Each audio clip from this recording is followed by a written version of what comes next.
Hello students, स्वागत है आप सबका आज के इस वीडियो में। और आज की इस वीडियो में हम बात करेंगे नवीन राजनय के बारे में।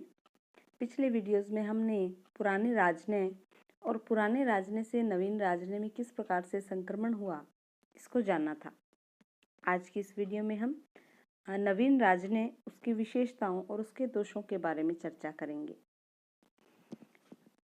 राजनय चाहे पुराना हो या नया, उसका उद्देश्य हमेशा से एक ही रहा है, वो है संप्रभु देशों को वार्ता तक लेकर आना, संप्रभु देशों के बीच में वार्ता करवाना। ये हमेशा से ही इसका उद्देश्य रहा है। तो पुराने और नवीन राजनय में क्रांतिकारी परिवर्तन नहीं आया है, लेकिन कुछ महत्वपूर्ण परिवर्तन आ गए हैं। जो नवीन राजनय है, इसको अनेक नामों से पुकारा जाने लगा है। इसे प्रजातंत्रीय राजनय, संस्थात्मक राजनय, खुला राजनय इत्यादि नामों से भी जाना जाता है। अब इसकी विशेषताएं हम देखते हैं नवीन राजनय की। तो पहली विशेषता तो ये है कि इसका जो स्वरूप है वो बदल गया है और प्रजातंत्रीय स्वरूप इसका बन गया है। जो पुरातन राजनय था उसका स्वरूप परंपरावादी था, रहस्यवादी था, कुलीन तंत्रीय होता था। इसमें कुलीन तंत्रीय वर्ग होते थे, केवल उन्हीं का ही आधिपत्य रहता था और षड्यंत्र जो थे वो अधिक होते थे। तो इसका स्वरूप था वो षड्यंत्रकारी भी था। लेकिन वर्तमान में ये चीजें सब समाप्त हो गई है। इसके स्थान पर उसमें जनमत और लोकमत, उत्तरदायित्व, लोक कल्याण और खुलापन, ये सब चीजें जो प्रजातंत्रीय गुण होते हैं, ये इसमें आ गए हैं। इसके प्रजातंत्रीय गुण जैसे हम देख सकते हैं कि आज का जो राजनय है वो अत्यधिक खुला राजनय है, और क्योंकि प्रचार है वो ये आज एक महत्वपूर्ण साधन है राजनय का। राजनय में प्रचार का भारी महत्व है, तो आज का राजनय खुला राजनय है। पहले जो राजनय था वो गुप्त, उसमें संधियां होती थी, लेकिन वर्तमान जो नवीन राजनय है ये खुला राजनय है। इसके साथ ही संसदीय प्रक्रिया का भी राजनय में प्रवेश हो गया है, और जो राजनयिज्ञों की नियुक्ति है वो योग्यता के आधार पर की जाने लगी है। तो इसका जो स्वरूप है वो प्रजातंत्री हो गया है। दूसरी इसकी विशेषता है कि इसकी जो प्रकृति है वो विस्तृत हो गई, इसका क्षेत्र है वो व्यापक हो गया है। पहले केवल दूसरे देशों पे राजनीतिक मुद्दों पर संपर्क किया जाता था, लेकिन वर्तमान में न केवल राजनीतिक मुद्दों पर बल्कि दूसरे देशों के साथ व्यावसायिक, सांस्कृतिक, आर्थिक सभी मुद्दों पर संपर्क किया जाता है। अंतर्राष्ट्रीय संस्थाओं और जो एजेंसियां हैं उनका विश्व मंच पर पदार्पण होने से जो राजनय है उसका क्षेत्र और भी अधिक विस्तृत हो गया है। अंतर्राष्ट्रीय संगठन इतने उदय हो गए हैं। जो अंतर्राष्ट्रीय संगठन है वो एक अंतर्राष्ट्रीय मंच का कार्य करते हैं, और सभी जो देश हैं इस मंच पर एक साथ आकर के वार्ता करते हैं। तो इसका जो क्षेत्र है वो विस्तृत हो गया है। इसकी विशेषता अगली जिसकी हम बात करें कि राजनय का स्वरूप है वो बहुपक्षीय हो गया है।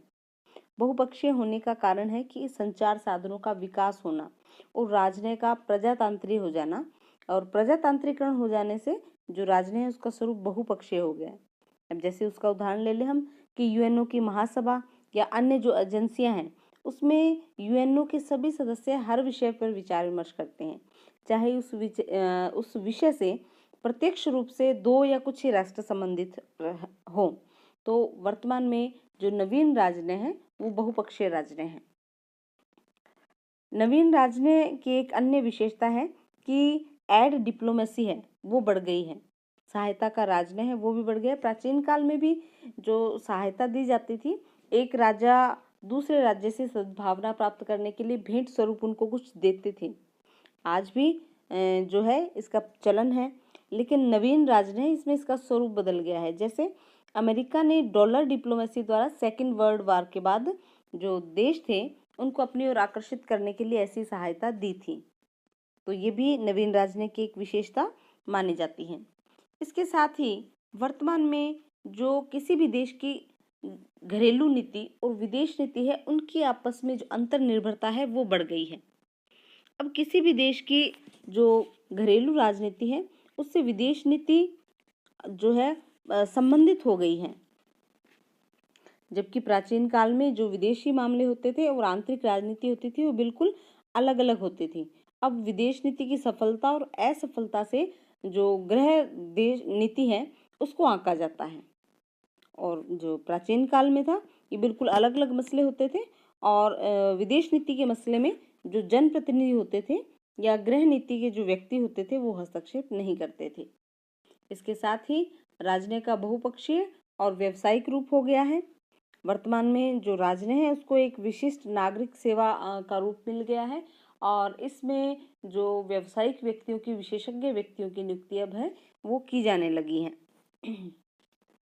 अब हम देखते हैं नवीन राजनय के दोष क्या क्या हैं। इसके दोषों की बात करते हैं हम, तो सबसे पहले इसका दोष बताया है प्रचार का दोष। मार्गेंथु ये कहता है कि नवीन राजनय का सबसे बड़ा दोष प्रचार का दोष है, क्योंकि सम्मेलन सभा जितने भी ये की जाती हैं उनमें दिए गए जो भाषण होते हैं उनका उद्देश्य केवल प्रचार करना होता है, और ये जो प्रचार होता है किसी देश की जनता को ध्यान में रखकर किया जाता है। नवीन राजनय का एक और अन्य दोष है, वो है वार्ता का प्रकाशन कर दिया जाना, क्योंकि वार्ता को प्रकाशित कर देने से जनमत भड़क उठता है और राज्यों के बीच में मतभेद और भी बढ़ जाते हैं। एक इसकी बात करें कि तो राजनय के जो उद्देश्य हैं उसकी अनिश्चितता के कारण और इसकी प्राप्ति के कारण, प्राप्ति करने के लिए जो साधन है वो भी निरंतर बदलते जाते हैं, तो साधनों में निरंतर बदलाव होना भी इसका एक मुख्य दोष माना जाता है। और नवीन राजनय में समय अवधि की कमी है। पहले जो वार्ताएं हैं वो लंबे लंबे समय तक चलती रहती थी, वर्षों तक चलती रहती थी, लेकिन अब वर्तमान में ऐसा नहीं है। तो इस प्रकार ये कुछ हम दोष इसमें